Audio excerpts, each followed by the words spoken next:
Jadi para jemaah yang dimuliakan oleh Allah Subhanahu wa taala, di padang Arafah ini ya, di kawasan kita tadi berhenti itu adalah padang Arafah. Ya, yang biasa dibangun tenda-tenda untuk jemaah haji. Mengapa tendanya sekarang tidak ada? Karena tenda yang ada di padang Arafah itu sifatnya tidak permanen, jadi sifatnya bongkar pasang. Biasanya 2 bulan mendekati musim haji itu biasanya dipasang. Nah, kemudian para jemaah yang dimuliakan oleh Allah Subhanahu wa taala, sedangkan papinya warna merah sudah kiri kita, di sebelah kanan kita ada 4 jalur. Ini biasanya digunakan oleh jemaah yang berjalan kaki, yang bertolak ya, yang bertolak dari padang Arafah menuju Musdalifah. Kemudian ayah bunda yang dimuliakan oleh Allah Subhanahu wa taala, yang dimaksud dengan haji itu adalah Arafah. Jemaah, al-haji Arafah. Haji itu adalah Arafah. Jadi tidak akan sah hajinya seseorang apabila tanggal 9 Dzulhijjah tidak berada ini. Makanya haji itu ataupun wukuf itu disebut dengan wajibnya haji. Salah satu rukunnya haji, wajibnya haji yang tidak boleh digantikan, tidak boleh ditebus, tidak boleh diwakilkan. Makanya tidak salah pemerintah Arab Saudi menyediakan ambulan-ambulan yang sangat banyak, sehingga meskipun jemaah haji dalam keadaan sakit separah apapun, mau tidak mau, kalau hajinya ingin sah, tanggal 9 harus berada di kawasan padang Arafah. Kalau tawaf, kalau sa'i, melempar jumrah, menginap di Mina, itu boleh kita wakilkan. Tetapi kalau wukuf di padang Arafah, tidak boleh diwakilkan dan juga tidak boleh diganti dengan ajam atau fidyah. Jadi kalau ingin hajinya sah, tanggal 9 harus berada di padang Arafah. Mulai kapan? Mulai tergelincirnya matahari pada tanggal 9 sampai terbenamnya matahari pada tanggal 9 juga. Jadi dari duhur, batas waktunya dari duhur sampai terbenamnya matahari pada malam tanggal 10. Kami semua Bapak Ibu. Kemudian para jemaah yang dimuliakan oleh Allah Subhanahu wa taala, itu adalah padang Arafah. Selain itu, ya di bukit yang tadi mungkin sebagian jemaah ada yang naik, sebagian jemaah ada yang tidak naik, ya. Mungkin lihat sedikit ya antara para jemaah yang naik. Namun sebenarnya tidak ada anjuran Bapak Ibu untuk naik ke atas sana. Kadang jemaah yang naik ke atas sana itu cuma pengen tahu saja, kemudian buat foto-foto seperti itu. Sedangkan berdoa di bawah saja juga boleh Bapak Ibu. Kemudian para jemaah yang dimuliakan oleh Allah Subhanahu wa taala, di bukit tadi itu merupakan tempat yang diyakini sebagai bertemunya 2 sepasang kekasih, yaitu Nabi Adam dan Ibunda Hawa. Jadi setelah Nabi Adam dan Ibunda Hawa melanggar larangan Allah sama Allah, jangan coba-coba mendekati yang namanya buah khuldi, pohon khuldi. Namun Nabi Adam dirayu oleh setan, Ibunda Hawa juga demikian dirayu. Akhirnya apa? Nabi Adam dan Ibunda Hawa bukan cuma mendekati yang pohon khuldi, bahkan dikatakan Nabi Adam dan Ibunda Hawa memakan buah khuldi tersebut. Dalam suatu riwayat dijelaskan Nabi Adam memakan 1 buah khuldi yang kutlah di leher. Tidak salah buat bapak-bapak, adalah ada yang namanya jakun. Ibunda Hawa memakan 2 buah khuldi yang kutlah di situ buat ibu-ibu. Gak usah ketawa. Kenapa? Masih dibayangin. Ya. Jadi gak usah heran bapak-bapak, ibu-ibu, kakak-kakak, mbak-mbak, gak usah heran kalau bapak-bapak suka sama itu, karena itu merupakan buah surga. Bunda yang dimuliakan oleh Allah Subhanahu wa taala. Nah, ini ya, jalur pejalan kaki untuk jemaah haji yang bertolaknya dari padang Arafah menuju Musdalifah. Jadi dari zuhur sampai maghrib masih harus berada di padang Arafah. Terbenam matahari udah maghrib, mereka berjalan kaki menuju Musdalifah. Ada juga yang naik kereta, ada juga yang pakai helikopter, ada juga yang pakai bis. Nah, kalau yang lewat pakai bis Bapak Ibu lewat di tempat ini biasanya. Kalau yang jalan kaki di papinya warna merah tadi, itu ada 4 jalur. Kemudian ayah bunda yang dimuliakan oleh Allah Subhanahu wa taala, ada pelajaran penting yang dapat kita ambil, yang perlu kita ambil dari Nabi Adam. Nabi Adam Bapak Ibu akan melakukan satu kesalahan langsung dikeluarkan, langsung diturunkan dari surga Allah ke muka bumi.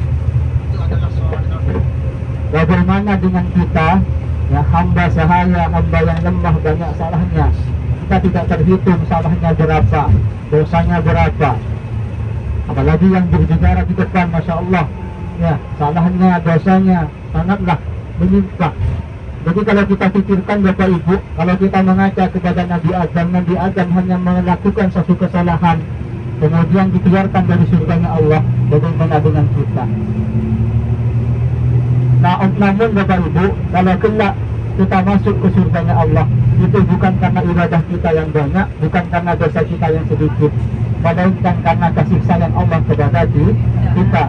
Jadi jangan sampai kita masuk surga nanti kita beranggapan, ini pasti karena ibadah saya yang banyak, saya masuk surga pasti karena dosa saya yang sedikit. Jangan beranggapan seperti itu. Mungkin kalau kita nanti, mudah-mudahan kita semua berkumpul di surganya Allah, mungkin kita berada di sana nanti, kita yakin bahwasanya semuanya itu adalah rahmat dari Allah, kasih sayang dari Allah Subhanahu wa Ta'ala. Karena kalau kita pikirkan sejenak Bapak Ibu, betapa banyak dosa yang telah kita berbuat, sangat sedikit sekali ibadah yang kita kerjakan. Jadi kalau kita bandingkan dengan balasan yang surganya luar biasa, itu sangatlah jauh Bapak Ibu. Apalagi mungkin di antara kita ada yang berdoa minta kepada Allah pengen masuk surga tanpa hisab, itu sangat mustahil sekali. Para jemaah yang dimuliakan oleh Allah Subhanahu wa Ta'ala, insyaallah untuk selanjutnya kita akan melanjutkan perjalanan menuju Musdalifah, namun kita di sana cuma melewati saja, ya. Kemudian kita ambil pelajaran juga dari sejarahnya Nabi Adam. Setelah Nabi Adam diturunkan dari surganya Allah ke muka bumi, Nabi Adam dan Ibunda Hawa diturunkan di dua tempat yang berpisah. Selama 300 tahun lamanya, ada yang mengatakan 200 tahun lamanya, Nabi Adam selalu bertaubat kepada Allah dalam setiap langkahnya, memohon ampun kepada Allah atas semua salah ilahnya ketika di surga. Namun apa yang terjadi? Selama 300 tahun doa Nabi Adam tidak kunjung dikabulkan Bapak Ibu. Mohon maaf kami datang sebentar. Di sebelah kanan kita, di sebelah kanan kita ini adalah merupakan bendungan kuno yang pernah dulu digunakan untuk saluran air, ya, yang dialirkan dari kota Taif ke Padang Arafah.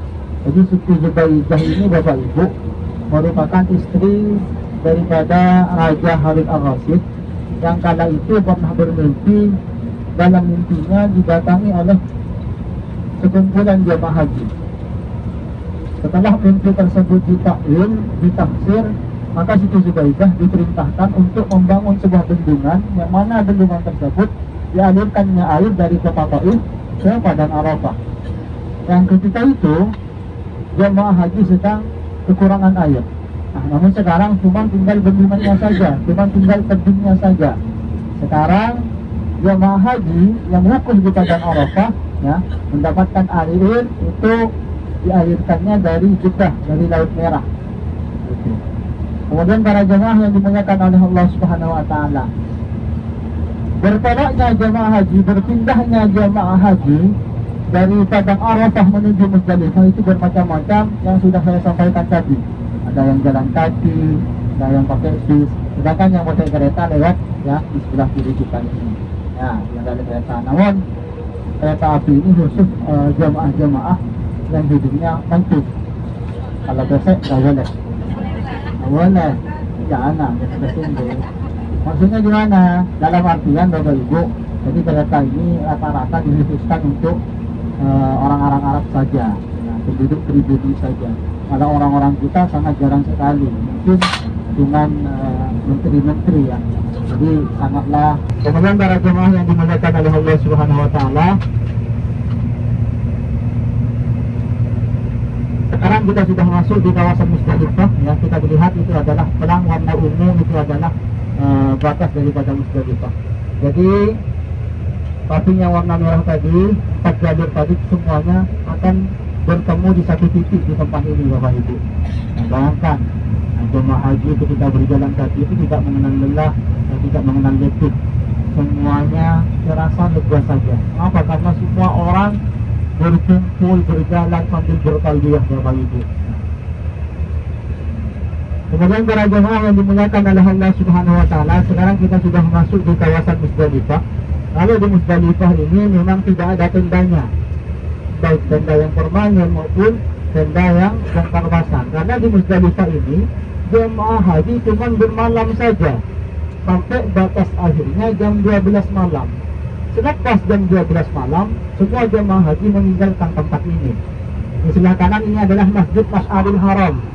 Nah, salah satu masjid yang juga dibukanya pada 1 tahun 1 kali, yaitu pada musim haji. Rasulullah ketika melaksanakan haji wada, lalu Rasulullah melaksanakan sholat maghrib jamaah takhir di tempat ini. Jadi maghrib dan isya-nya di jamaah takhir, seperti sholat kita kemarin pas waktu dari kota Madinah. Ya. Kemudian para jemaah yang dimuliakan oleh Allah Subhanahu wa taala, di Musdalifah ini memang tidak ada tendanya karena di tempat inilah semua jemaah haji beralaskan bumi, beratapkan langit. Nah, semuanya tidur. Ini memang disediakan oleh pemerintah Arab Saudi. Ketika jemaah haji bermalam di sini, kemudian mau masuk jam 12 meninggalkan tempat ini, maka jemaah haji sebelum meninggalkan tempat ini semuanya mengambil kerikil-kerikil kecil ini, Bapak Ibu. Nah, gunanya apa? Gunanya untuk melempar jumrah ketika berada di Mina, baik itu jumrah ula, ista, dan juga jumrah akobah. Kemudian para jemaah yang dimuliakan oleh Allah Subhanahu wa taala, ini masih berada di kawasan Musdalifah, ya. Tempat di mana bermalamnya jemaah haji pada malam tanggal 10 Dzulhijjah. Halo. Lamun semua. Serius. Ngebayangin ya, mudah-mudahan kita semua bisa melaksanakan ibadah haji. Amin ya rabbal alamin. Terus kirain pada ngelamun ntar tidur, ternyata ngebayangin ya. Amin. Kemudian Bapak Ibu, para tamu Allah, tamu Rasulullah yang